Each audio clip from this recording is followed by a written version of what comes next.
ان الحمد للہ نحمده ونستعینه ونستغفره ونعوذ باللہ من شرور انفسنا ومن سیئات اعمالنا من يهده اللہ فلا مضل له ومن يضلل فلا هادی له واشهد ان لا الہ الا اللہ وحدہ لا شریک له واشهد ان محمدا عبدہ ورسولہ اما بعد فإن خير الحديث كتاب الله وخير الهدي هدي محمد صلى الله عليه وآله وسلم وشر الأمور محدثاتها وكل محدثة بدعة وكل بدعة ضلالة وكل ضلالة في النار. أعوذ بالله السميع العليم من الشيطان الرجيم من همزه ونفخه ونفثه. بسم الله الرحمن الرحيم. رب اشرح لي صدري ويسر لي امري واحلل عقدة من لساني يفقهوا قولي. بسم الله الرحمن الرحيم. ان الله وملائكته يصلون على النبي يا ايها الذين امنوا صلوا عليه وسلموا تسليما. اللهم صل على محمد وعلى آل محمد كما صليت على ابراهيم وعلى آل ابراهيم انك حميد مجيد. اللهم بارك على محمد وعلى آل محمد كما باركت على إبراهيم وعلى آل إبراهيم إنك حميد مجيد. اللهم ربنا آتنا في الدنيا حسنة وفي الآخرة حسنة وقنا عذاب النار. ربنا آتنا من لدنك رحمة وهيئ لنا من أمرنا رشدا. لا الہ الا انت سبحانک انی کنت من الظالمین. حسبنا اللہ ونعم الوکیل. یا حی یا قیوم برحمتک استغیث ولا حول ولا قوة الا باللہ العلی العظیم. آمین. اعوذ باللہ من الشیطان الرجیم. بسم اللہ الرحمن الرحیم. قد جاءکم بصائر من ربکم. بے شک تمہارے رب کی طرف سے تمہارے پاس آنکھیں کھول دینے والے دلائل آ چکے ہیں، یعنی قرآن حکیم اور صاحب قرآن صلی اللہ علیہ وآلہ وسلم. فمن ابصر فلنفسہ، تو جو کوئی بھی اب آنکھیں کھولتا ہے دیکھتا ہے تو اپنی ہی نفس کے فائدے کے لیے، یعنی جو ہدایت قبول کرے گا تو اپنے ہی نفع کو. وَمَنْ عَمِيَ فَعَلَيْهَا، اور جو کوئی اندھا بنے گا تو اس کا وبال بھی اسی پر ہوگا. یعنی اس کے دو معنی ہو سکتے ہیں کہ اگر یہ دعوت قبول کرتے ہو تو اس کے بینیفیشری بھی تم ہو، اور اگر خدا نخواستہ اس دعوت سے اندھے پن کا مظاہرہ کرتے ہو تو اس کا نقصان بھی تم اٹھاؤ گے. دوسرا معنی یہ ہے کہ ہدایت قبول کرنے کی وجہ سے اللہ کو کوئی فائدہ نہیں ہونا، فائدہ تمہیں ہی ہونا ہے. اللہ محتاج نہیں ہے کہ اس کے پیغمبر کی دعوت قبول کی جائے، اور اگر کوئی اللہ کی دعوت قبول نہیں کرتا تو اس سے اللہ کو کوئی نقصان نہیں ہے، وہ خود ہی اندھے پن کا شکار ہو کر اللہ کے عذاب کا مستحق ہوگا. اللہم اہدنا فیمن ہدیت. آمین. وما انا علیکم بحفیظ، اور اے نبی آپ فرما دیجئے کہ میں تم پر کچھ نگہبان نہیں ہوں. یعنی میرا کام تھا تم تک بات پہنچانا، میں نے کان سے پکڑ کے تمہیں ہدایت کے راستے کی طرف نہیں لے کے آنا. یعنی آپ کو پتہ ہے ایک جو بھیڑوں کا ریوڑ ہوتا ہے اس کے اوپر جو نگہبان ہوتا ہے اس کا گڈریا، اگر کوئی بھیڑ اس راستے سے ہٹ جائے تو وہ اسے ڈنڈے کے زور پہ واپس لے کے آتا ہے، کیونکہ اسے پتہ ہے کہ اسے بھیڑیا شکار کر لے گا. لیکن انسان کی مثال اس طرح کی نہیں ہے. انسان کو اللہ نے عقل دی ہے، جب عقل سے یہ بات پتہ چل گئی تو اب اسے ہانکا نہیں جائے گا بلکہ صرف بات بتائی جائے گی. اس کے باوجود اللہ تعالیٰ پیغمبروں کو اس سٹیج سے گزارتا ہے کہ ہر طرح کے امتی ہوں گے، ہر طرح کی بھیڑیں ہوں گی ریوڑ میں. تو صحیح بخاری میں حدیث ہے، نبی علیہ السلام نے فرمایا کوئی پیغمبر بھی ایسا نہیں ہے جس نے بھیڑ بکریاں نہ پالی ہوں، اس ریوڑ کی حفاظت نہ کی ہو. تو صحابہ نے پوچھا یا رسول اللہ آپ بھی؟ آپ نے فرمایا ہاں میں نے بھی بڑے کم داموں کے عوض مکے کے لوگوں کی بھیڑ بکریاں چرائی ہیں، یعنی اپنی ینگ ایج کے اندر. وہ اللہ تعالیٰ اس پریکٹس سے گزارتا ہے. تبھی تو وہ پھر پیغمبر امت کے لیے رول ماڈل اور آئیڈیل بنتا ہے۔ وَكَذَلِكَ نُصَرِّفُ الْآيَاتِ، اور اس طریقے سے ہم طرح طرح سے اپنی آیات کھول کھول کر بیان کرتے ہیں۔ وَلِيَقُولُوا دَرَسْتَ وَلِيَقُولُوا دَرَسْتَ وَلِنُبَيِّنَهُ لِقَوْمٍ يَعْلَمُونَ، تاکہ جو دلیلیں آپ ان کو بیان کر رہے ہیں یہ بول اٹھیں کہ آپ نے خوب اچھے طریقے سے دعوت توحید ہم تک پہنچا دی، اور کھول کھول کر ان لوگوں کے لیے اس چیز کو واضح کر دیا جو بات ماننے والے ہیں، علم رکھنے والے ہیں، ان کو یہ گلہ نہیں ہوگا کہ ہمیں بات سمجھ نہیں آئی۔ ہر طریقے سے آپ دیکھیں قرآن حکیم ایک صفحے کی کتاب بھی ہو سکتی تھی، اللہ کے لیے کوئی مشکل ہے اپنی بات کنوے کرنا؟ جس طرح امام شافعی کا قول صحیح سند سے ہے کہ اگر قرآن حکیم میں سورۃ العصر کے علاوہ کوئی اور سورت یا آیات نازل نہ بھی ہوتی تب بھی وہ ہدایت کے لیے کافی تھی، لیکن چونکہ انسانی وسوسے بہت زیادہ ہیں، پھر ہر طبقے کے لوگ ہیں، ان تک بات پہنچانے کے لیے بات کو مختلف انداز میں بیان کیا جاتا ہے۔ صرف قصہ آدم اور ابلیس دیکھ لیں، 7 دفعہ بیان ہوا ہے، لیکن ہر دفعہ ایک نئے رنگ کے ساتھ بیان ہوا ہے تاکہ بات اگر کسی کو ایک جگہ سمجھ نہیں آئی دوسری جگہ سمجھ آ جائے۔ تو یہ اللہ تعالیٰ فرما رہا ہے کہ اس طریقے سے ہم اپنی آیات کو کھول کھول کر پھیر پھیر کر دوبارہ دوبارہ بیان کرتے ہیں، تاکہ یہ جو توحید کے دلائل ہیں اس کے عوض کوئی شخص یہ نہ کہے کہ مجھ تک یہ بات نہیں پہنچی، بلکہ یہ لوگ کہہ اٹھیں کہ آپ نے خوب ہمیں پڑھایا، تاکہ ہم واضح کر دیں اس قوم پر جو علم رکھنے والی ہے۔ لیکن بات پھر وہی ہے، اتبع ما اوحی الیک من ربک، اے نبی آپ بھی پیروی کریں، اتباع کریں اس وحی کی جو آپ کے رب کی طرف سے آپ کی طرف کی جا رہی ہے۔ یعنی سب سے پہلے نبی علیہ السلام خود اس وحی کے پابند ہیں۔ لا الہ الا ہو، نہیں ہے کوئی معبود سوائے اس کے، وَأَعْرِضْ عَنِ الْمُشْرِكِينَ، اور مشرکین سے اعراض کیجئے، منہ پھیر لیجئے۔ یعنی اعراض یہ بھی ہوتا ہے کہ جو بے بنیاد باتوں کے اوپر زیادہ بحث و تمہیز کریں تو آپ ان کو اگنور کریں۔ یہ اعراض ان معنوں میں ہے کہ آپ نے اگنور کرنا ہے، جس طریقے سے آیا وَإِذَا خَاطَبَهُمُ الْجَاهِلُونَ قَالُوا سَلَامًا۔ مومنین کی نشانی ہے کہ جب جاہل لوگ ان کے ساتھ بحث کرتے ہیں تو وہ دور سے بس سلام دعا تک رکھتے ہیں، ان کو پتہ ہے کہ اس بحث میں سے نکلنا کچھ نہیں ہے۔ پھر اس کے نقصانات بھی ہو جاتے ہیں، بعض اوقات جب کوئی بندہ بات نہیں مان رہا ہوتا تو آپ کی لینگویج بھی روڈ ہونا شروع ہو جاتی ہے، اس کی طرف بھی آگے اشارہ آ رہا ہے، وہ اللہ تعالیٰ نے منع کر دیا ہے، وہ اگلی آیات میں آ جائے گا۔ وَلَوْ شَاءَ اللَّهُ مَا أَشْرَكُوا، اگر اللہ ہی چاہتا تو یہ شرک نہ کرتے۔ بڑی کانٹے کی بات بڑی صحیح جگہ پہ آئی ہے کہ کھول کھول کے اللہ تعالیٰ آیات بیان کر رہا ہے، کسی کو یہ دماغ میں آ سکتا ہے، اس کے باوجود اکثریت بات نہیں مان رہی ہے تو لگتا ہے کوئی اللہ کا زور ہی نہیں چل رہا بندوں کے اوپر۔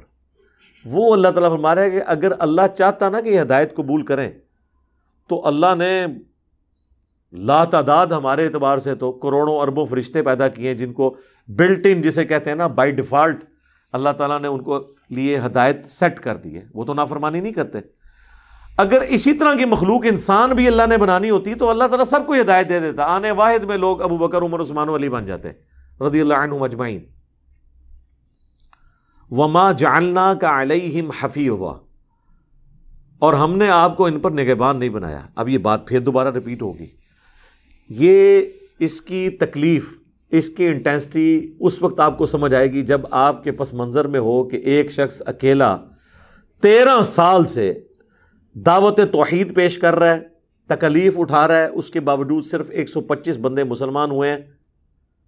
وہ شخص کس کرب سے گزر رہا ہے، وہ اپنی ایفرٹ پھر بھی پٹ کر رہا ہے کہ کسی طریقے سے لوگ جہنم سے بچ جائیں۔ جو بخاری مسلم میں حدیث ہے کہ تمہاری مثال پتنگوں کی سی ہے، تم آگ پہ گرتے ہو اور میں تمہارے کمر بند سے پکڑ پکڑ کے تمہیں جنت کی طرف لے کے آتا ہوں، اس جہنم کی آگ سے بچاتا ہوں۔ اب اس چیز کی وجہ سے نبی علیہ السلام نے اس دعوت حق کو اپنے اوپر اتنا حاوی کر لیا تھا۔ بعض اوقات آپ کو ظاہر ایک شریف انسان کو بعض اوقات یہ بھی خیال آ جاتا ہے کہ یار شاید میری بات سمجھانے میں کوئی خامی رہ گئی ہو تو میں ایک ٹرائی اور کر کے دیکھ لوں، اور پھر اللہ نے جب مجھے یہ کام سپرد کیا تو میں اس کا اچھا رزلٹ نکال کے بتاؤں۔ تو اس پہ اللہ تعالیٰ فرما رہا ہے کہ آپ نے ٹینشن نہیں لینی، کوئی قبول کرتا ہے کرے، نہیں کرتا آپ نگہبان نہیں ہیں۔ لیکن پیغمبر کس طرح نہ ایسے کرے، اس کی نیچر ہی اللہ نے ایسے بنائی ہے، اسے تو پتہ ہے جہنم کا عذاب کیا ہے، اسے تو پتہ ہے کہ آخرت کی اکاؤنٹیبلٹی کیا ہے، اسے تو پتہ ہے کہ جنت کی نعمتیں کیا ہیں. جو اپنی آنکھوں سے سب کچھ جسے اللہ نے دکھا دیا ہو، وہ انسان بھی ہو، انسان بہرحال انسان ہوتا ہے، اس کے احساسات ہوتے ہیں. اب دیکھیں سورہ طٰہٰ میں آیا طٰہٰ ما انزلنا علیک القرآن لتشقی الا تذکرۃ لمن یخشی. اے نبی ہم نے قرآن اس لیے آپ پہ نازل نہیں کیا کہ آپ مشقت میں پڑ جائیں، بلکہ یہ تو نصیحت ہے اس کے لیے جو ڈر جائے، جو اللہ کا خوف کھانے والا ہے. پھر سورۃ البقرہ میں ہم آپ سے نہیں پوچھیں گے دوستیوں سے متعلق، یعنی آپ کو ہم نے ٹارگٹ دیا تھا اتنے بندے جنت میں جانے چاہیے تھے، گئے تو اتنے ہیں، زیادہ تر دوزخ میں چلے گئے. آپ کی کوئی اس اعتبار سے پرسش نہیں ہوگی کہ لوگ جہنم میں کیوں پہنچ گئے. میرے بھائیوں، اگر اللہ کے نبی علیہ السلام سے پرسش نہیں ہو رہی نا، تو میں اور آپ تو پھر بھی ان کے ڈاکی ہیں. ہم بھی صرف بات کریں، کوئی قبول کرتا ہے کرے، نہیں کرتا نہ کرے. یہ سب سے بڑی غلطی جو دعوت و تبلیغ کا کام کرنے والوں میں آ جاتی ہے نا، کہ وہ لوگوں کو زبردستی ہدایت دینے کی کوشش کرتے ہیں. اور ظاہر ہے یہ جینون ہے، انسان تو ایک بلی کو بھی نہیں آگ میں جلتے ہوئے دیکھ سکتا، وہ انسان اس لیے کوشش کر رہا ہوتا ہے. لیکن بہرحال اگر کسی کی قسمت میں ہی گمراہی لکھی ہوئی ہے تو سر چاہے وہ پیغمبر کا قریبی رشتہ دار ہی کیوں نہ ہو، اس نے جہنم میں ہی جانا ہے. اور جس کی قسمت میں ہدایت لکھی ہوئی ہے، چاہے وہ دور دراز کا ایک حبشی غلام عمار ابن یاسر یا بلال حبشی کیوں نہ ہو یا سلمان فارسی کیوں نہ ہو، وہ ہدایت پہ آ جائے گا. یعنی قسمت سے مراد میں وہ والی قسمت نہیں جو لوگ کہتے ہیں جی پہلے ہی لکھا ہوا ہے، نہیں، مراد یہ کہ جو بندہ حق قبول کرنے والا ہے. والذین جاہدوا فینا لنہدینہم سبلنا، جو لوگ ہماری راہ میں کوشش کریں گے ہم انہیں اپنی راہیں دکھا دیں گے. تو آپ نے نا اعراض کرنا ہے، اپنا ٹائم ان کے اوپر نہیں کرنا کہ آپ غم کر کے بیٹھ جائیں اور ٹھیک ہے یہ بات قبول نہیں کر رہے، آپ دوسرے کے سامنے بات رکھیں. اور دیکھیں دعوت قبول کی اہل مدینہ نے. نبی علیہ السلام کو آلٹرنیٹو ایک آپ سمجھ لیں دار ارکم یا اکیڈمی یا آلٹرنیٹو بیس پرووائڈ کی ہے مدینہ کے لوگوں نے. جو بیعت عقبہ ثانیہ ہوئی، دوسرے والی بیعت، جس میں آ کے اوس اور خزرج آپ کو لے گئے، باقاعدہ معاہدہ ہوا بنو ہاشم کے ساتھ قبائلی سسٹم میں.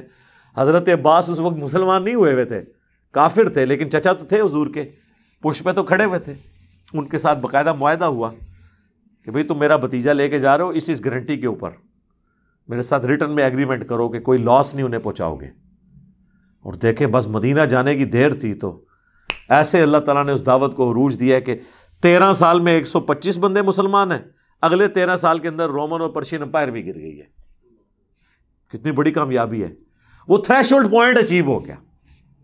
یہ انسان کو نہیں پتا ہوتا کہ اس کی زندگی کی دعوت کی کامیابی کا تھریش ہولڈ پوائنٹ کس وقت آئے گا. اللہ تعالیٰ تو دیکھ رہا ہوتا ہے نا. اس لیے آپ کا کام ہے محنت کرتے جائیں کرتے جائیں کرتے جائیں. اور بعض اوقات تو انسان کے ساتھ وہ کچھ ہو جاتا ہے جو کہ اس نے سوچا بھی نہیں ہوتا.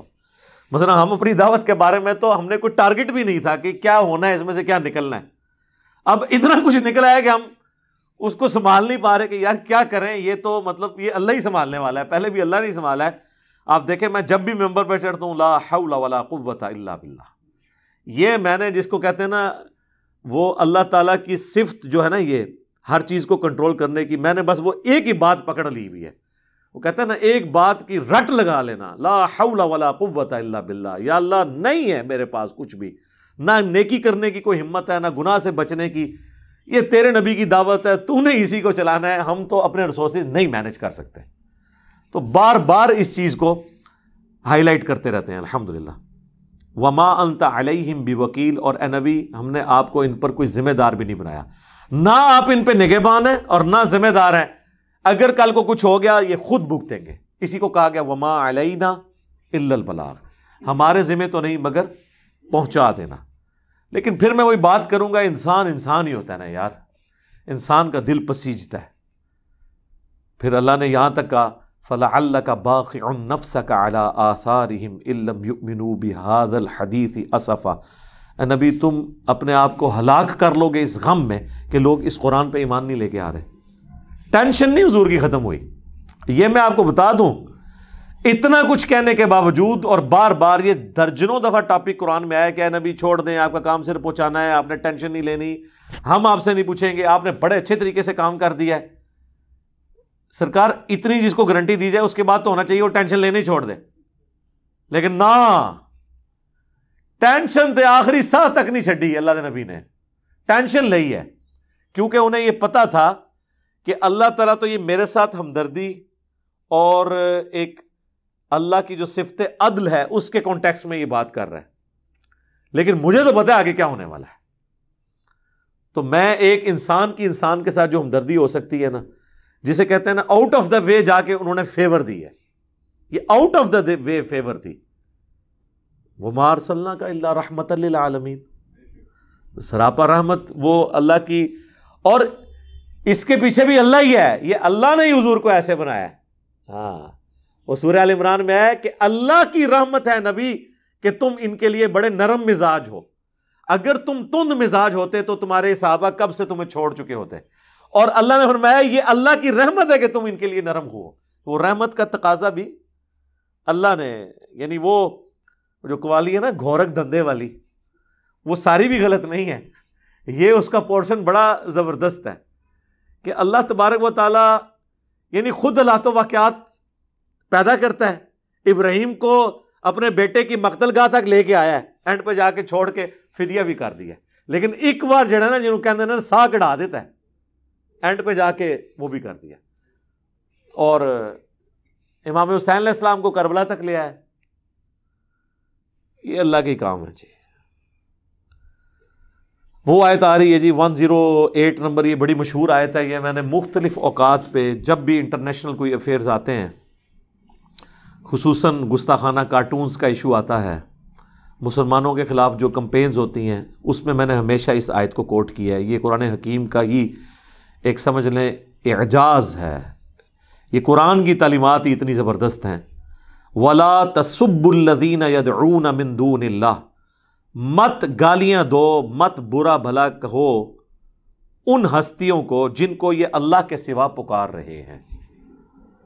یعنی کسی نے اگر اللہ تعالیٰ کے بارے میں نیگیٹو جملہ بولا یا پروفٹ کے بارے میں، تو آپ نے یہ نہیں کرنا کہ وہ جن کو بڑا مانے ہوئے ہیں آپ ان کو گالیاں دینا شروع کرتے ہیں بدلہ اتارنے کے لیے، یہ اللہ نے اجازت نہیں دی۔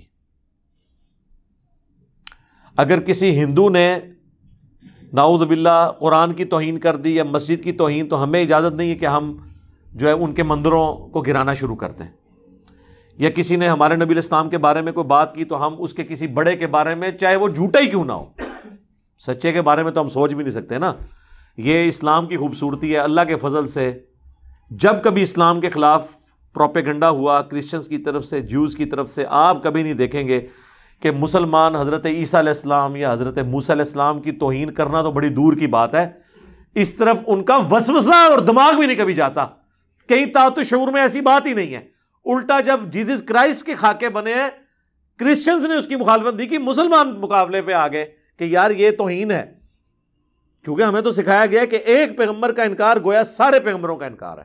لا نفرق بین احد من رسلی، ہم رسولوں میں ایمان لانے میں فرق نہیں کرتے، سارے پیغمبروں کو مانتے ہیں۔ کوئی شخص کسی ایک پیغمبر کا بھی انکار کر دے وہ اسلام سے خارج ہے، وہ پیغمبر کوئی بھی ہو، کیونکہ یہ دین جو ہے اس کا کسٹوڈین اللہ ہے، یہ پیغمبر اللہ کے ریپریزنٹیٹیو ہیں، اس دین کا پائنیئر بانی اللہ ہے، یہ پروفٹس ہیں، پہلے پروفٹ حضرت آدم علیہ السلام اور آخری محمد رسول اللہ صلی اللہ علیہ وسلم۔ نبی علیہ السلام کو اس دین کے بانی نہیں ہیں، وہ اس کے ریپریزنٹیٹیو بن کے آئے ہیں، جس طرح کہ آپ سے پہلے اور تھے۔ دیکھیں ہم کوئی آر محسوس نہیں کرتے، ہم کہتے ہیں ہمارا دین دین ابراہیمی ہے، کہتے ہیں نا، قرآن میں بھی آیا ملت ابیکم ابراہیم، حالانکہ یہ مولویوں کہتے چڑھ جاتا ہے یہ دین، تو کبھی ابراہیم کا نام بھی نہ یہ لوگ لیتے۔ کیوں؟ کیونکہ یہودی اور عیسائی کہتے تھے ہم ابراہیمی ہیں، وہ کہتے تھے ابراہیم ہمارے جد امجد ہے۔ تو اب اس کی ضد تو یہ ہونی چاہیے تھی، جس طرح سنیوں نے خلفائے ثلاثہ کو مان لیا اور شیعہ نے حضرت علی کو، کیونکہ یہ مولویوں کی ٹائی چڑھ گئی نا بات۔ جب پیغمبر اس چیز کو ہینڈل کرتے ہیں نا، تو وہ یہ نہیں کرتے کہ بھئی ابراہیم، اگر تم ابراہیم کی اولاد ہو بنو اسرائیل تو ہم تمہیں انکاری ہو جائیں گے، نہیں، اللہ نے بڑا واشگاف انداز میں کہا کہ 2 دفعہ وَأَنِّي فَضَّلْتُكُمْ عَلَى الْعَالَمِينَ، ہم نے بنی اسرائیل کو سارے جہان والوں پر اس زمانے میں فضیلت دی تھی، کوئی آر نہیں ہمیں یہ بات ماننے میں۔ اور پھر اللہ نے کہا کہ یہودیوں اور عیسائیوں، تم حضرت ابراہیم علیہ السلام کے بارے میں کلیم کر رہے ہو، تو مَا كَانَ إِبْرَاهِيمُ يَهُودِيًّا وَلَا نَصْرَانِيًّا، ابراہیم نہ یہودی تھے نہ نصرانی تھے، وَلَٰكِنْ كَانَ حَنِيفًا مُسْلِمًا وَمَا كَانَ مِنَ الْمُشْرِكِينَ، بلکہ وہ تو سب سے ٹوٹ کر اللہ کے ہو گئے تھے، وہ مسلم تھے اور مشرک نہیں تھے۔ یہ ٹونٹ کیوں اللہ نے کروائی؟ یہ ٹونٹ آج ہم پہ بھی ہے۔ یہودیوں نے حضرت یعقوب کے ایک بیٹے یہودا کے ساتھ اپنی نسبت جوڑ کے اپنے آپ کو یہودی کہنا شروع کر دیا، اور پھر یہ بھی کہنا کہ اسحاق جو ہیں وہ حضرت یعقوب کے جو والد تھے، جن کا بیٹا تھا یہودا، حضرت اسحاق جو ہے وہ ابراہیم کے بیٹے تھے، ابراہیمی بھی ماننا اور پھر اپنے آپ کو یہودی بھی کہنا۔ کیا ابراہیم علیہ السلام اپنے آپ کو یہودی کہتے تھے؟ نہیں، وہ تو پہلے تھے، وہ مسلم تھے۔ نصرانیوں نے حضرت عیسیٰ علیہ السلام کی وجہ سے اپنے آپ کو نصرانی کہنا شروع کیا، تو اللہ تعالیٰ نے کہا کہ بھئی ابراہیم، حضرت عیسیٰ علیہ السلام بھی تو حضرت ابراہیم کی اولاد میں سے ہیں، بنو اسرائیل میں سے ہیں، نسلاً تو یہودی ہیں نا، عقیدے میں نہیں، نسلاً۔ رسولاً الی بنی اسرائیل، بنی اسرائیل کی طرف رسول تھے، ان کی قوم میں سے تھے۔ تو اگر حضرت ابراہیم علیہ السلام کو اللہ تعالیٰ کہہ رہا ہے کہ آپ جب ان کے ماننے والے ہو تو اپنے آپ کو یہودی اور نصرانی نہ کہو، بلکہ کیا کہو؟ مسلم، ابراہیمی بھی نہیں کہو۔ دیکھیں، ابراہیم کی پیروی کرنی ہے۔ تو میرے بھائی، اگر اللہ تعالیٰ ابراہیم علیہ السلام کے ساتھ جڑے ہوئے لوگوں کو بھی کہہ رہا ہے کہ تم نے مسلم اپنے آپ کو کہنا ہے، تو جو شخص ابراہیم علیہ السلام کی دین کی ترویج کے لیے دنیا میں آیا ہے، محمد رسول اللہ صلی اللہ علیہ وآلہ وسلم، ان کے ماننے والے اپنے آپ کو بریلوی، دیوبندی، اہل حدیث، سنی، شیعہ کہیں گے؟ ہم تو اپنے آپ کو محمدی بھی نہیں کہتے، یہ تو ہم کبھی حنفی شافی کے اختلاف میں محمدی اپنے آپ کو آنری طور پہ کہہ رہے ہوتے ہیں، ادروائز ہم محمدی بھی نہیں، ہم مسلم ہیں۔ نبی علیہ السلام تو اس چیز کو پسند نہیں کریں گے کہ ہم اس طریقے سے اپنے آپ کو ریپریزنٹ کریں، وہ بھی مسلم تھے۔ وَأَنَا أَوَّلُ الْمُسْلِمِينَ قُلْ إِنَّنِي هَدَانِي رَبِّي إِلَىٰ صِرَاطٍ مُسْتَقِيمٍ، اے نبی تم فرما دو اللہ نے میری رہنمائی کر دی ہے اس سیدھے راستے کی طرف، دِينًا قِيَمًا مِلَّةَ إِبْرَاهِيمَ حَنِيفًا، وہ دین جو سیدھا ہے، قائم ہے ابراہیم کی ملت پہ، جو سب سے ٹوٹ کر ایک اللہ کے ہو گئے تھے۔ حنیفہ کہتے ہیں جو سب سے ٹوٹ کر ایک اللہ کا ہو جائے۔ یہ امام حنیفہ والا حنیفہ نہیں، یہ الف کے ساتھ ہے، وَمَا كَانَ مِنَ الْمُشْرِكِينَ، اور وہ مشرک نہیں تھے۔ قُلْ إِنَّ صَلَاتِي وَنُسُكِي وَمَحْيَايَ وَمَمَاتِي لِلَّهِ رَبِّ الْعَالَمِينَ، اے نبی تم فرماؤ بے شک میری نماز، میری قربانی، میرا جینا، میرا مرنا سب اللہ کے لیے، لا شریک لہ، میں اس کے ساتھ کسی کو شریک نہیں ٹھہراتا۔ وَأَنَا أَوَّلُ الْمُسْلِمِينَ، اور نبی یہ بھی فرما دو سب سے پہلے میں مسلم ہوتا ہوں، سب سے پہلے میں اللہ کے سامنے سر تسلیم خم کرتا ہوں۔ اب مجھے بتائیں، قرآن جو ایک دفعہ ترجمے سے پڑھ لے وہ کبھی اپنے آپ کو بریلوی، دیوبندی، اہل حدیث، سنی، شیعہ کہہ سکتا ہے؟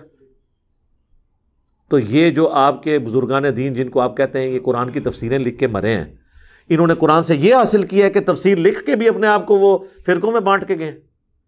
اس قرآن سے نکالا کیا ہے انہوں نے؟ اور پورے قرآن کا تانا بانا اس کے گرد ہے، آپ دیکھ لیں۔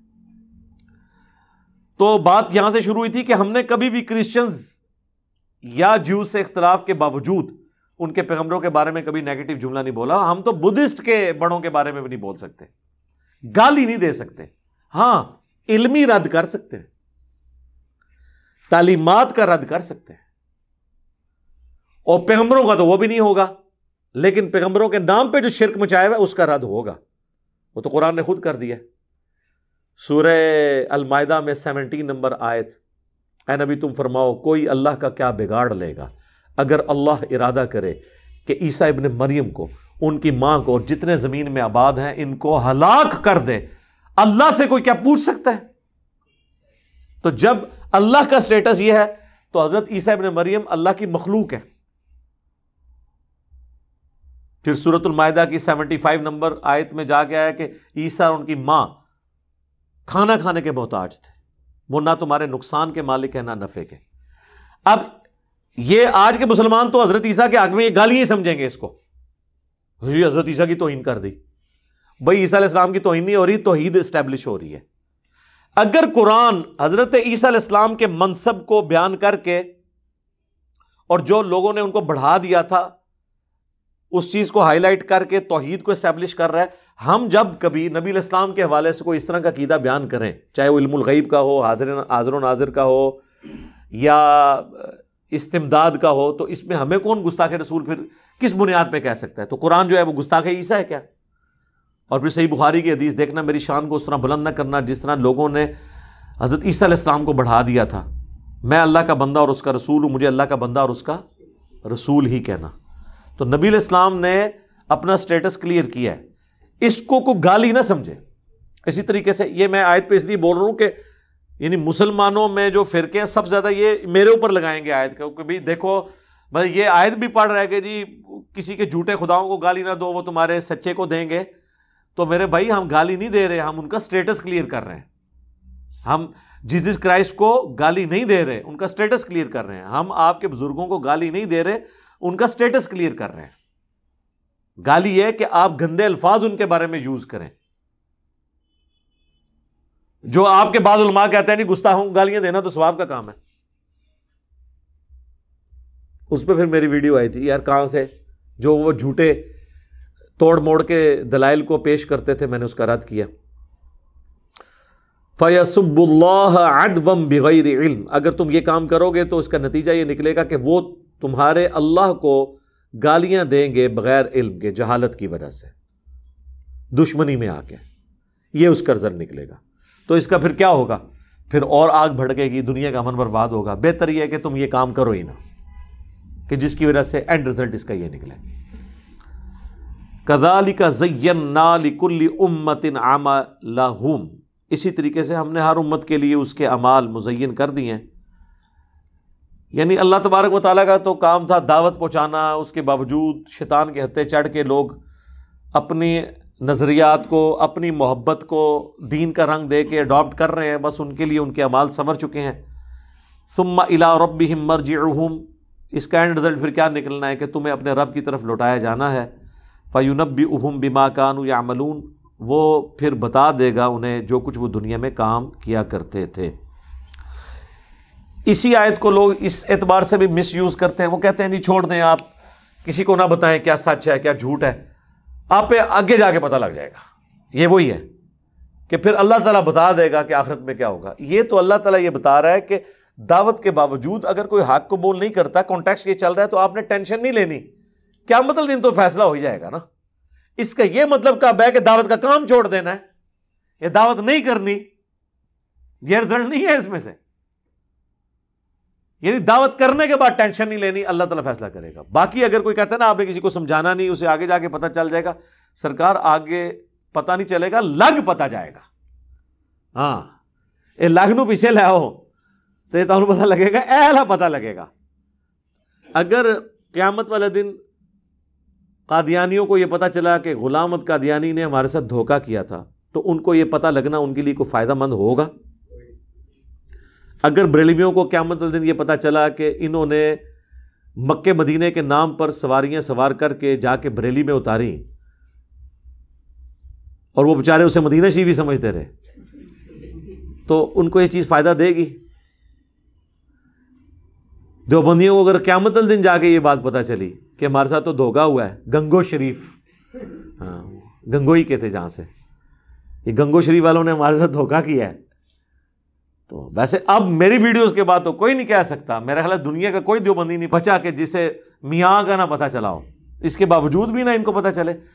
اور یہ میں نے یقین کریں ان لوگوں کو بدنام کرنے کے لیے نہیں کیا تھا، یہ ہمارے پاس آخری حال ہے، جس طرح پاکستان انڈیا کو کہتا ہے نا ہم فوج میں آپ کا مقابلہ نہیں کر سکتے، اگر الٹیمیٹلی کچھ ہوا تو ہم نے چلا دینا ایٹم بم، کیونکہ ہمارے پاس کوئی راستہ نہیں ہے نا۔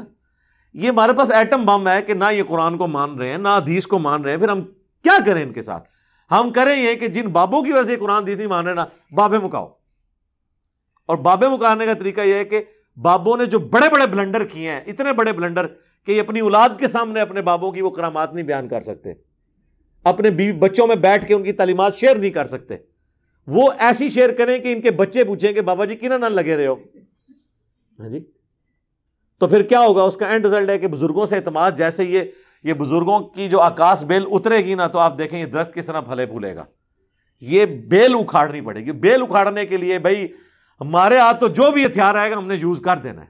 اور اللہ کا شکر ہے یہ ہتھیار ایسا یوز ہوا ہے. اچھا مجھ سے پہلے بھی اس پلانٹ ارتھ پہ ایک بندے نے یہ ہتھیار یوز کیا ہوا ہے اور اس نے کامیابی حاصل کی ہے. کون ہے؟ احمد بریلوی صاحب یار. جی ہاں 100 سال پہلے این جی انہوں نے اسامہ الرحمن لکھ کے پوری دیوبندیت فیل کر دی تھی. ایک بندے نے اتنا بڑا مدرسہ جن کے ہزاروں علماء اور ان کی پبلک، ایک بندے نے انہیں فیل کر دیا ہے. اسامہ الرحمن میں انہوں نے 5 گستاخانہ عبارتیں ہائی لائٹ کر کے فتوے لگائے اور پبلک کو یہ پڑھا دیا یہ گستاخ رسول ہے. اور تسی جو مرضی کر لو دیوبندی بریلویوں کا مقابلہ کر ہی نہیں سکتے. یہ کام انہوں نے کیا ہوا ہے پہلے. میں نے خیر اس کو پھر ریورس انجینئرنگ کی ہے کہ پھر کسی کو نہیں، یعنی یہ فارمولہ وہاں سے میں نے لیا ہے. چوری نہیں کیا سرکار. چوری تو ہوتا ہے وہ اگر وہ تو پوری دنیا میں پھیلا کے گئے ہیں. میں نے اس میں زیادہ اس میں ویلیو ایڈیشن کر کے اس کو ایک سفسٹیکیٹڈ فارم میں لوگوں کے سامنے پیش کر کے تو جن کا فارمولہ تھا ان کو بھی ختم کیا. ٹھیک ہے، ان کے مخالفین کو بھی، ان کے حامیوں کو بھی، اور ان سب لوگوں کو بتایا کہ میرے بھائی یہ آپ کے ساتھ دھوکہ کر رہے ہیں، آؤ قرآن و سنت کی طرف. لیکن گالی نہیں دی ہے، اعلیٰ حضرت ہی کہا ہے سرکار.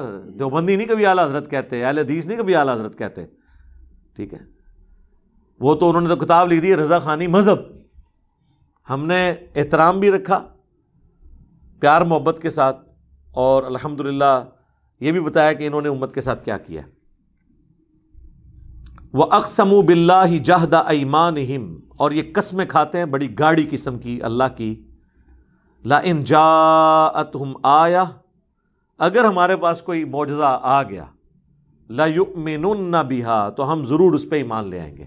یہ میں شروع میں بتا چکا ہوں، اس سورت کا مرکزی ٹاپک یہ ہے کہ اس نبی پہ وہ معجزہ کیوں نازل نہیں ہوتا جو ہم ڈیمانڈ کرتے ہیں، جو سورہ بنی اسرائیل میں 9 معجزات آئے ہیں.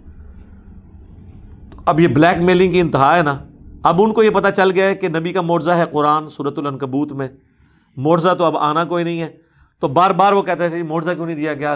آ جاتا معجزہ تو اسی مان لیتے، جیسا کہ ادھر بھی لوگ کہتے ہیں جی دکھا دو کتنے لکھا ہے مان لیں گے. لیکن آپ جب ان کو دکھا بھی دیتے ہیں نہیں مانتے.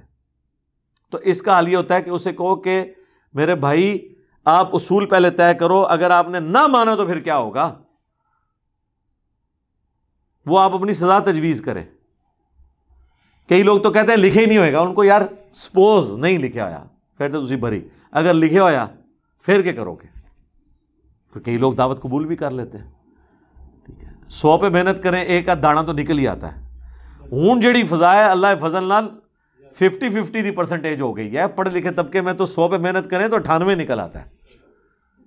اور آپ سچائی کی طاقت دیکھیں، دنیا میں ایسا کون سا پلیٹ فارم ہوگا جس کا تعارف ہی نیگیٹو ہو اور لوگ اسے قبول کر لیں. ابھی تو ہوتا ہے آپ گھیر گار کے لوگ لے کے جاتے ہیں کسی کو رائے ونڈ لے کے، کسی کو کہ دین کا کام ہو رہا ہے، پازیٹو تعارف کے ساتھ لے کے جاتے ہیں نا تو لوگ اٹیچ ہوتے ہیں. یہ کون سی دعوت ہے کہ جس کا تعارف ہو رہا ہے کہ اینو نہیں سننا ہے بڑا گمراہ ہے، اور جڑا سنتا ہے وہ اپنے بابے نو چھوڑ دیتا ہے. اس کے پیچھے وہ سچائی ہے. لہٰذا یہ چیز اسٹیبلش ہو گئی ہے کہ سچائی میں اتنی طاقت ہے کہ آپ اکیلے بھی سچائی کے لیے کھڑے ہونا وہ اپنا اثر رکھتی ہے. اور دشمنی کے باوجود بھی کوئی آپ کا بال بھیگا نہیں کر سکتا دعوت کے حوالے سے.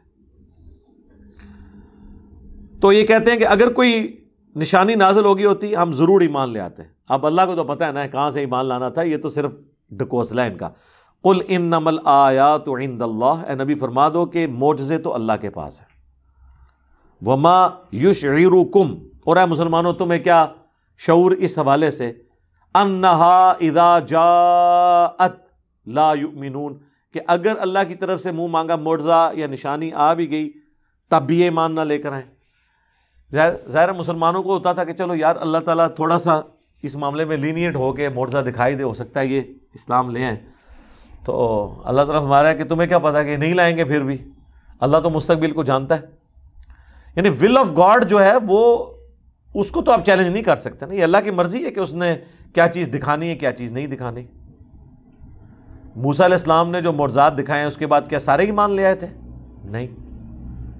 قوم سمود نے ڈیمانڈ کیا کہ پہاڑ سے اونٹنی نکلے، صالح علیہ السلام سے اونٹنی نکلی تب بھی ایمان نہیں لے کے آئے. سوائے ان لوگوں کے جنہوں نے ایمان لانا تھا، تو فرق تو نہیں پڑتا۔ اب یہ وہ سخت ترین آیت آ رہی ہے سورہ الانعام کی آیت نمبر 110، جو میں نے سینکڑوں دفعہ کوٹ کی ہے اپنی قرآن کلاسز میں، جو لیکچرز ہیں سوال و جواب میں۔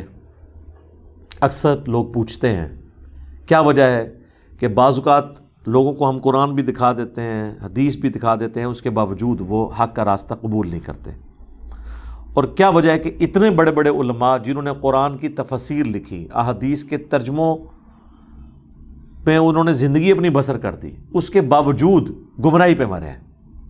انہیں نہیں پتا تھا قرآن و سنت میں کیا لکھا ہوا ہے۔ ایک تو وہ بابے ہیں نا جو صرف شعر و شاعری کرتے رہے، ان کو تو واقعی نہیں تھا پتا قرآن و سنت میں کیا لکھا ہے، لیکن جو قرآن کی تفسیریں لکھ کے گئے، قرآن کے ترجمے کر کے گئے، حدیث کی کتابوں کے ترجمے کیے، ترجمہ کرنے سے پہلے بھی وہ بریلوی تھے، ترجمہ کرنے کے بعد بھی بریلوی رہے، ترجمہ کرنے سے پہلے بھی وہ اہل حدیث تھے یا شیعہ تھے یا دیوبندی تھے، اور بعد میں بھی وہی رہے، ان کے اندر کوئی چینج نہیں آئی۔ ویسے بعض لوگوں میں آ بھی گئی، علامہ وحید الزمان جو تھے وہ دیوبندی تھے، بخاری کا ترجمہ 1920 میں کیا تو اہل حدیث ہو گئے، بعد میں آ بھی جاتا ہے چینج، لیکن یہ ایک ہی مثال ہے میں آپ کو جو 100 سال کی تاریخ میں پیش کر رہا ہوں۔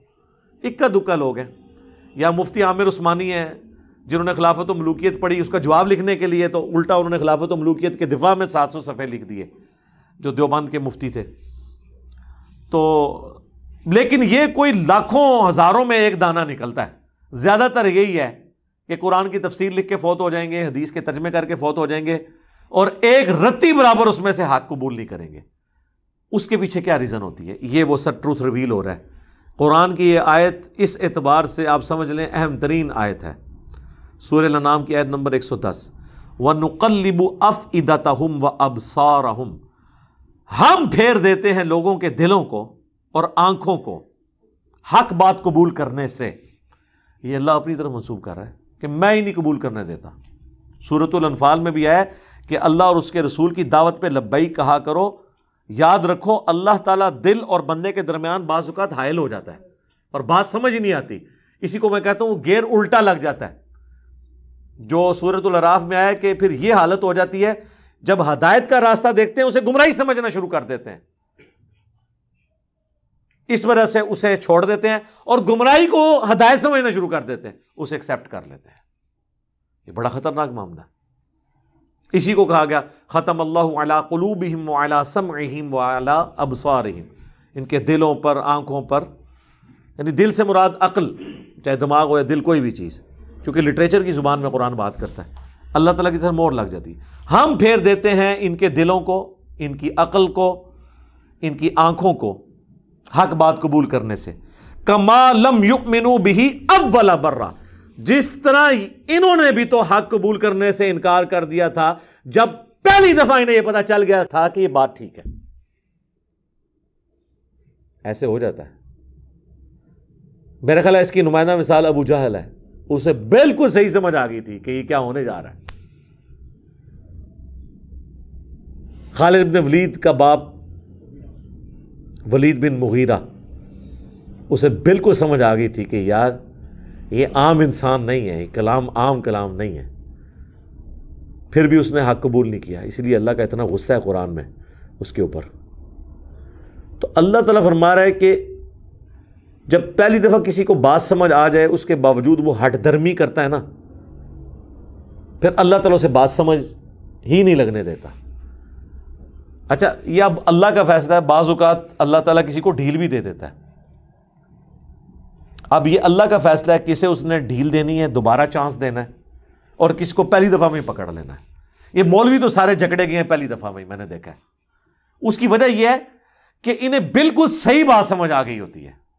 عام آدمی کو تو پھر بھی کوئی نہ کوئی ایمبیگوٹی رہ جاتی ہے، کوئی بالکل دھندلی سی تصویر آتی ہے، وہ بیچارہ پھر سوچتا رہتا ہے کرتے کرتے۔ لیکن مجھے بتائیں جو بندہ قرآن کی آیات آدھی لکھے، آپ کیا سمجھتے ہیں یہود و نصارہ تحریف کر دیں تورات اور انجیل میں، ان پہ تو اللہ کی لعنت پڑے، اور مسلمان قرآن کی آدھی آیات لکھیں یا قرآن کی آیت لکھ کے اس کے ترجمے کو صحیح کرنے کے بعد اس کی تفسیر اس کی بالکل الٹ لکھ دیں، تو ان پہ لعنت نہیں پڑنی؟ پڑتی ہے ان پہ۔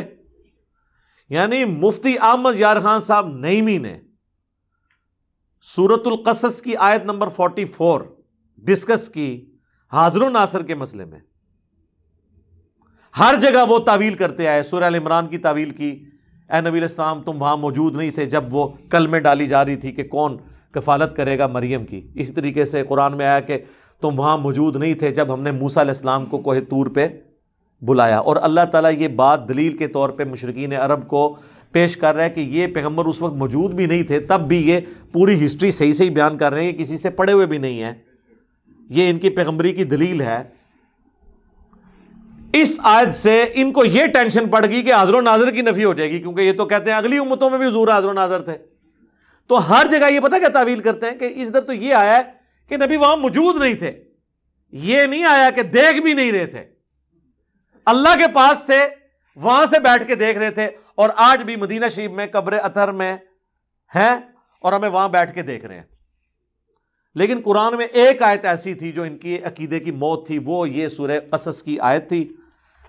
اور اس کو تو اس آیت کو قرآن سے نکالنا تو ممکن نہیں تھا. ڈاکٹر سرار صاحب والی بات کہ اگر اس کتاب کی حفاظت کی ذمہ داری اللہ نے نہ لی ہوتی نا, کیونکہ اس کتاب کے بعد کوئی پیغمبر نہیں آنا تھا نا, ختم نبوت کی وجہ سے یہ متقاضی تھی یہ چیز کہ قرآن کو محفوظ کیا جاتا تاکہ نبی کا خلیفہ دنیا پہ ہو قیامت تک کے لیے. انا نحن نزلنا الذکر وانا لہ لحافظون. تو اگر یہ نہ ہوا ہوتا نا تو مسلمانوں نے اس کے ساتھ کام ڈال دینا تھا, اور ابھی بھی صرف ترجمہ یعنی اس کا ٹیکسٹ عربی والا بچا ہوا ہے, ترجمے میں اور تفسیر میں انہوں نے اب بھی ڈنڈی مار دی ہے. اور اس کی یہ پریکٹیکل مثال وہ لکھتے ہیں وما کنت بجانب الغربی, اور اے نبی آپ وہ مغربی جانب نہیں تھے اس کوہ طور کی, اذ قضینا الی موسیٰ الامر جب ہم نے موسیٰ علیہ السلام کے اوپر وحی کی, آپ وہاں موجود نہیں تھے. باقی بھی ہر جگہ یہ آتا ہے نبی تم وہاں موجود نہیں تھے. یہ کہتے ہیں یہ حاضر کی نفی ہے, ناظر کی نہیں. حاضر کہتے ہیں موجود ہونے والا, ناظر جو دیکھ رہا ہو. مفتی احمد خان نعیمی صاحب نے یہ آیت یادی لکھی اور کہا کہ اس میں یہ لکھا ہوا ہے کہ آپ موجود نہیں تھے, یہ تو نہیں لکھا ہوا کہ دیکھ نہیں رہے تھے. سر لکھا ہوا ہے وما کنت من الشاہدین, اور نہ آپ گواہوں میں شامل تھے, نہ آپ دیکھ رہے تھے. شاید کا ترجمہ انہوں نے حاضر و ناظر کیا ہے. یہاں آیا نہ آپ حاضر تھے, وما کنت بجانب الغربی, نہ وہاں آپ موجود تھے حاضر تھے, وما کنت من الشاہدین, نہ آپ وہاں پہ گواہ تھے. اس نے کیا کیا, آدھی آیت لکھے نا اور کہا اس میں تو ہے کہ آپ وہاں موجود نہیں تھے, یہ تو نہیں لکھا تھا کہ آپ وہاں شاہد بھی نہیں تھے, آپ دیکھ بھی نہیں تھے. لکھا ہوا ہے. مجھے بتائیں جب یہ وہ آیت لکھ رہا تھا اور اس کا جواب دے رہا تھا, اسے نہیں پتا تھا کہ میں آدھی آیت لکھ رہا ہوں. اس طرح کے جو لوگ ہوتے ہیں نا, یہ اس چیز کے مصداق ہوتے ہیں. اور میں علا وجہ بصیرت کہہ رہا ہوں, اس پلانٹ ارتھ پہ اتنا شرک احمد بریلوی یا دیوبند کے بزرگوں نے نہیں پھیلایا جو مفتی احمد یار خان نعیمی صاحب نے جال حق لکھ کے ان سارے فرسودہ عقائد کا یعنی آف دا وے جا کے دفاع کیا.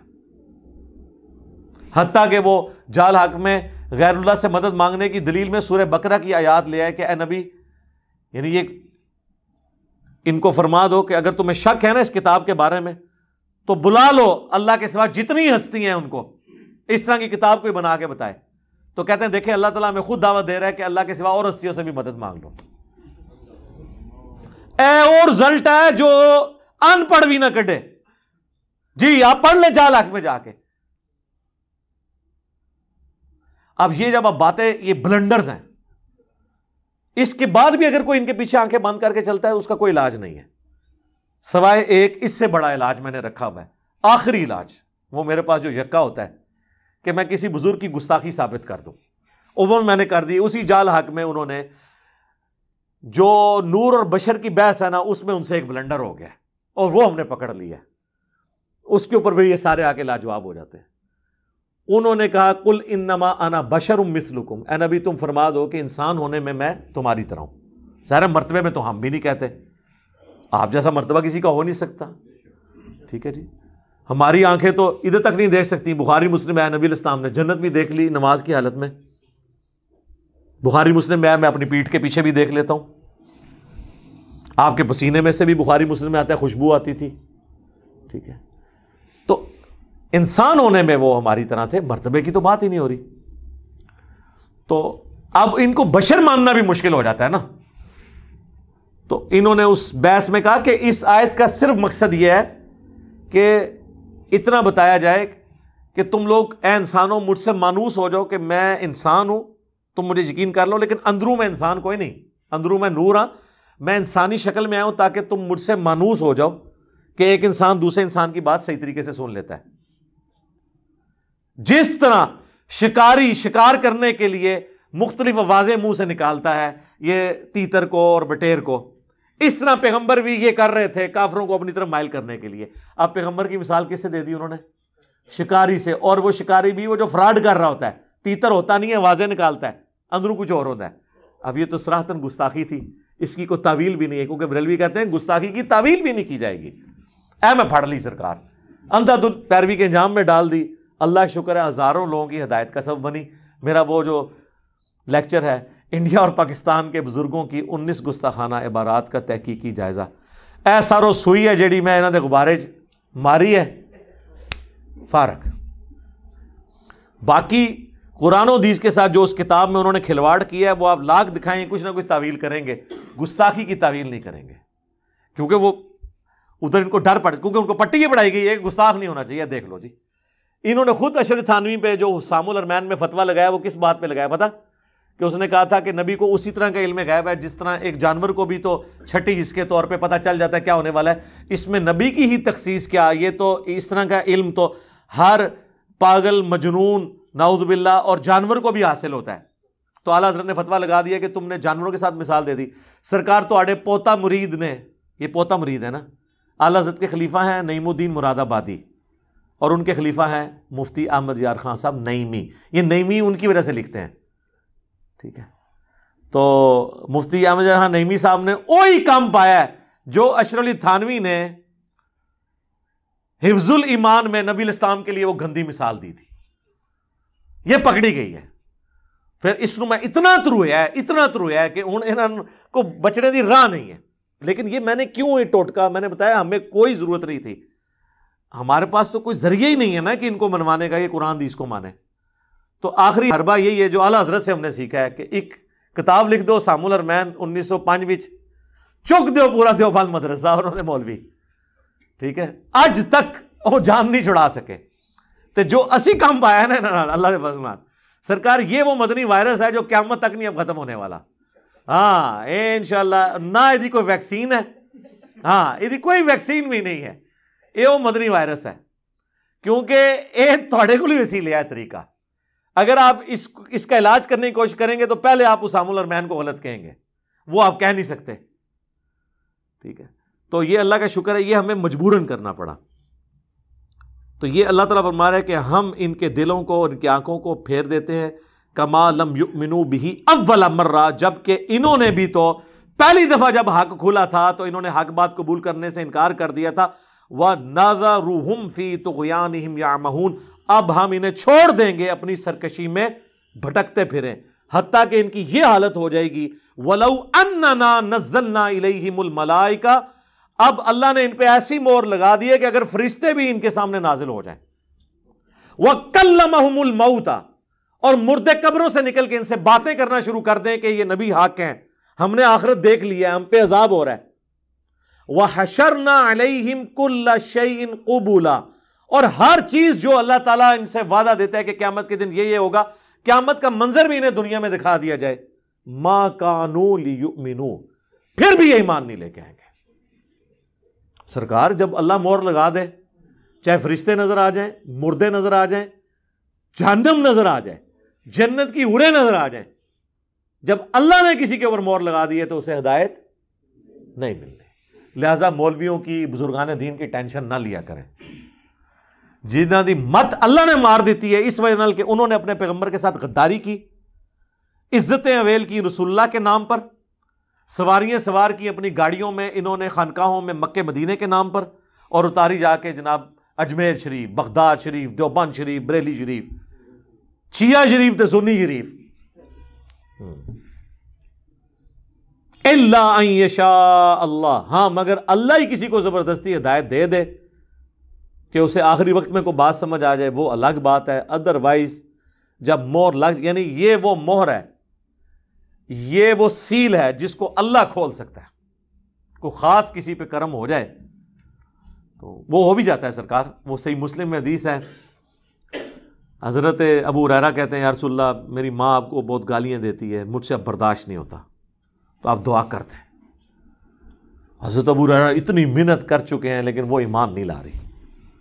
بس کوئی قبولیت کا وقت تھا، اللہ کے نبی نے ہاتھ اٹھا دیے. یار کتنوں کے ماں باپ کے لیے اللہ کے نبی نے ہاتھ اٹھائے ہوں گے؟ یہ واقعہ ایک ہی ملتا ہے آپ کو. وہ اللہ کی طرف سے منظوری ہوئی ہے، دعا کے لیے ہاتھ اٹھائے. حضرت ابو ہریرہ کہتے ہیں میں نے حضور کی دعا ختم ہونے کا بھی انتظار نہیں کیا، میں دڑکی لا دیتی کہ اللہ کے نبی کی دعا پہلے ختم ہوتی ہے یا اس سے قبولیت پہلے ملتی ہے. گھر گئے، کہتے ہیں میں دروازہ جب میں انٹر ہونے لگا تو ان کی والدہ نے کہا کہ باہر ہی رہو، میں غسل کر رہی ہوں، مجھے اللہ کے نبی کے پاس لے جانا. وہ اسلام قبول کر لیا. لیکن یہ جو کنوں پکڑ کے ہدایت ہے نا، یا جامعہ ترمذی میں حدیث ہے اللہ کے نبی نے کہا کہ اے اللہ عمر ابن خطاب یا عمر بن حشام میں سے ایک کو ایمان کی دولت دے دے، تو وہ پھر اللہ تعالیٰ نے قبول کر لیا. وہ اللہ کا فیصلہ تھا، وہ ایک لادہ ممنا. وَلَٰكِنَّ أَكْثَرَهُمْ يَجْهَلُونَ، لیکن اکثر لوگ بالکل اس طریقے سے ناواقف ہیں، جاہل ہیں حق بات قبول کرنے سے. اکثر لوگ یہ پوری اللہ کا پلان سمجھنے سے ہی قاصر ہیں. وَكَذَلِكَ جَعَلْنَا لِكُلِّ نَبِيٍّ عَدُوًّا، اس طریقے سے ہم نے ہر نبی کے لیے دشمن بنا دیے ہیں. شیاطین الانس والجن، جنوں میں سے بھی اور انسانوں میں سے بھی شیاطین. یعنی اللہ تعالیٰ بھی مقابلے پہ بندے رکھتا ہے نا. حق اور باطل کی کشمکش نہ ہو تو پھر مزہ ہی نہیں آتا، پیاس نہ ہو تو پانی کی قدر بھی نہیں نہ آتی. تو اللہ تعالیٰ ہمارا یہ ہم نے ایک پلان ہے.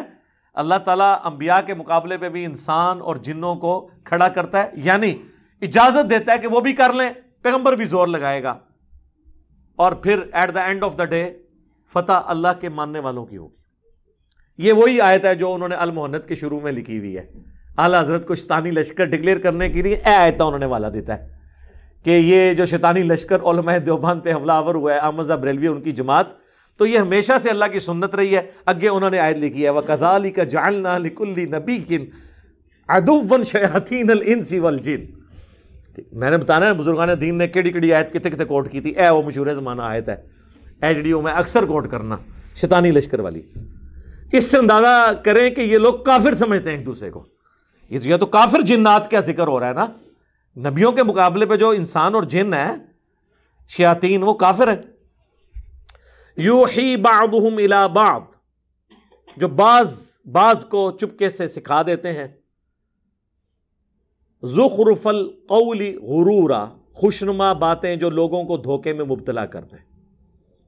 ظاہر ہے یہ دھوکے میں مبتلا کر دیتی ہیں نا اس طرح کی باتیں. نبی علیہ السلام کی کریکٹر اسیسینیشن کرنا، اللہ تعالیٰ کے بارے میں اس طرح کی باتیں کرنا، ہر زمانے میں یعنی پیغمبروں کو ملائن کیا جاتا تھا. کبھی نبی کی بیوی پہ تہمت لگا دی، کبھی کچھ اور کر لیا. تو یہ ہمیشہ سے ہوا ہے اور یہ آج تک جاری ہے، آپ دیکھ لیں. لیکن میں آپ کو بتاؤں اس کا ایک دوسرا پہلو بڑی ایک عجیب چیز ہے. جو پیغمبروں کے پیروکار ہیں، پیغمبروں کے طریقے پہ ہیں، وہ آپ کو کسی کی کریکٹر اسیسینیشن کرتے ہوئے نظر نہیں آئیں گے.